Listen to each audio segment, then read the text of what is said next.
प्यारे बच्चों नमस्कार। मैं कृष्णकांत त्रिपाठी अपने चैनल में आपका स्वागत करता हूं। कक्षा 10 गणित में हम लोग पढ़ रहे हैं क्रैश कोर्स। बोर्ड परीक्षा की तैयारी कर रहे हैं। बहुत ही इम्पोर्टेंट सवाल ये हैं, ये सारे परीक्षा में पूछे गए हैं और इन्हीं में से आपको बोर्ड की परीक्षा में प्रश्न मिल जाएंगे। पहला सवाल है, दर्शाइए कि प्रत्येक धनात्मक समपूर्णांक 2q के रूप का होता है तथा प्रत्येक धनात्मक विषम पूर्णांक 2q+1 के रूप का होता है, जहाँ q कोई पूर्णांक है। तो हम इसमें क्या मानेंगे, कोई धनात्मक पूर्णांक आ गया है तो मान लेते माना a कोई धनात्मक पूर्णांक है, कोई धनात्मक पूर्णांक है तथा यहाँ कितना लेना है आपको, 2q लिखा है तो b बराबर 2 ही लेना है। अब यूक्लिड विभाजन एल्गोरिथम क्या कहता है, यूक्लिड विभाजन एल्गोरिथम से क्या कहता है कि प्रत्येक धनात्मक पूर्णांक को भाज्य बराबर भाजक मान लो भागफल जाता है q⁻+r, शेष बच गया।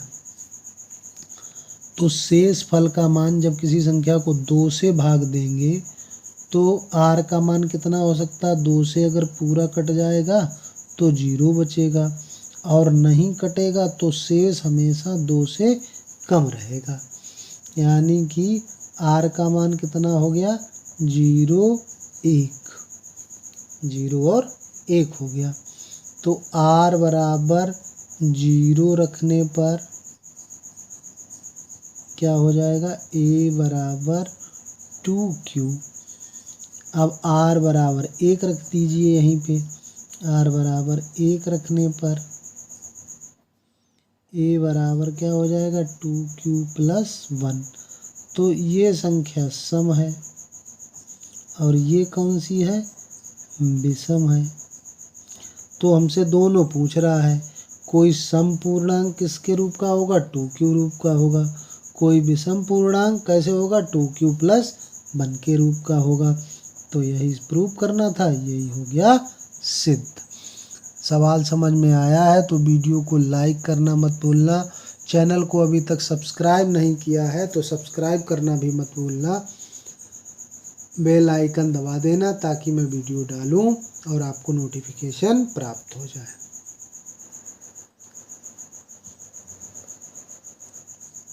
अगला सवाल दिया है, 3 संख्याओं 28, 44 और 132 का एलसीएम है। तो एलसीएम हम ज्ञात कर सकते हैं अभाज्य गुणनखंड विधि से या तीनों को एक लाइन में लिख के। 28 के गुणनखंड अगर करेंगे तो हमें मालूम है 4 सत्ते 28 होता है, तो 2 दूना 4, 44 पता है, ज्ञात चौक 44 होता है, यानी कि 2 दूनी 4 गुणे 11 हो जाएगा। और 132 11 12 का गुणा होता है तो 2 दूनी 4 तिया 12 गुणा 11, ये होगा इसके अभाज्य गुणनखंड।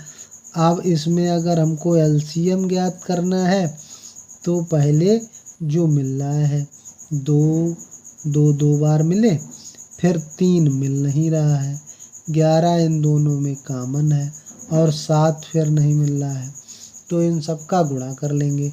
कितना हो जाएगा, 2 दूनी 4 तिया 12, 12 में गुणा 7 कर दें और गुणे 11 कर दें, 12 सत्ते 84 गुणे 11। अब 11 का 4 में गुणा कर लें, 11 चौक 44, 11 8 88 और 4 92। तो ये चौथा वाला ऑप्शन हमारा सही हो जाएगा। सिद्ध कीजिए कि 3√3 एक अपरिमेय संख्या है। तो ऐसे सवाल कैसे विरोधाभास से सिद्ध करते हैं। माना 3√3 एक परिमेय संख्या है, एक परिमेय संख्या है। तो परिमेय संख्या होगी तो उसे हम कैसे लिख सकेंगे, P/Q के रूप में या A/B। ये 3 उधर पहुंचा दो तो √3 बराबर P/3Q हो गया। अब अच्छा, P/Q अगर परिमेय था तो P/3Q भी परिमेय, लेकिन हम जानते हैं √3 तो अपरिमेय होता है, तो ये अपरिमेय संख्या हो गई, अपरिमेय संख्या।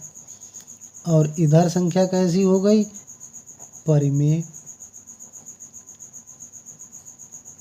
तो ऐसा तो हो नहीं सकता कि कोई अपरिमेय संख्या परिमेय संख्या के बराबर है।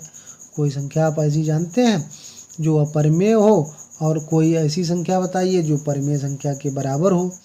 तो ये संभव नहीं है, ये संभव नहीं है क्या, कि कोई अपरिमेय संख्या परिमेय संख्या के बराबर हो। अतः जो हमने माना है वो गलत हो गया। 3√3 एक अपरिमेय संख्या है। 1 नंबर में ये पूछा गया है सवाल, इसलिए बस इतना ही लगाना है आपको। चौथा सवाल देखिए, बड़ी से बड़ी संख्या जिससे 70 और 125 को विभाजित करने पर शेषफल क्रमशः 5 और 8 प्राप्त हो।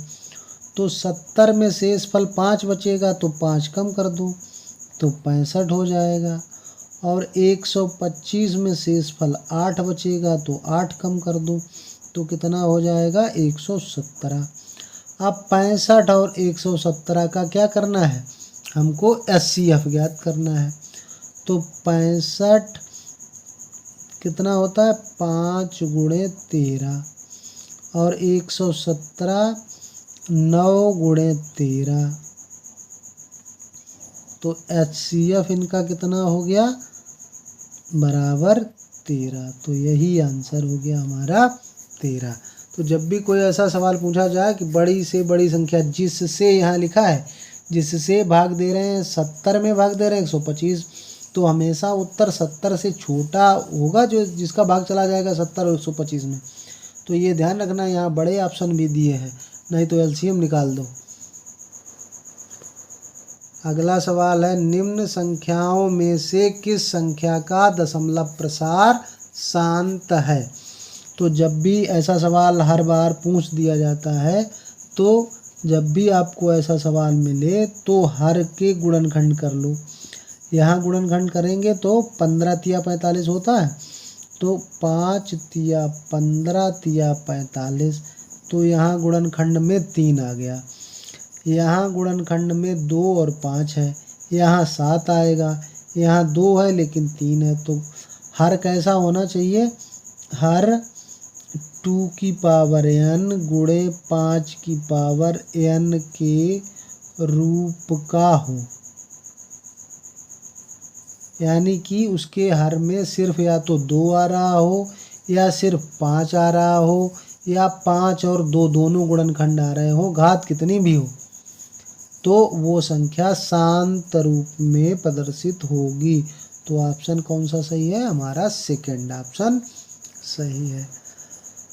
अब इसमें देखो, एक थोड़ा कठिन सवाल करके पूछ लिया गया कि अभाज्य गुणनखंड विधि द्वारा 12,576 के अभाज्य गुणनखंड करो। तो 2 छंग 12 और 2 दूनी 4, 2 अट्ठे 16, फिर 2 अट्ठे 16, फिर 2 तिया 6, 2 एकम 2, 2 चाकू 8, 2 चाकू 8, फिर 2 से काटो, 2 एकम 2, 2 पंचे 10, 2 सत्ते 14, 2 दूनी 4, फिर 2 सत्ते 14 बचा 1, फिर 2 अट्ठे 16, 2 छंग 12, फिर 2 से काट दें, 2 तिया 6, 2 नेम 18, 2 तिया 6, फिर 3 से काट दें, 3 एकम 3, 3 त्रिका 9, ये नहीं कटेगा तो यहीं पे छोड़ दें इसको। और दिया गया है 4052, तो इसको भी काटें 2 से, 2 दूनी 4, 2 दूनी 4, 2 छंग 12, फिर 2 से काटें, 2 एकम 2, 2 एकम 2, 2 तिया 6।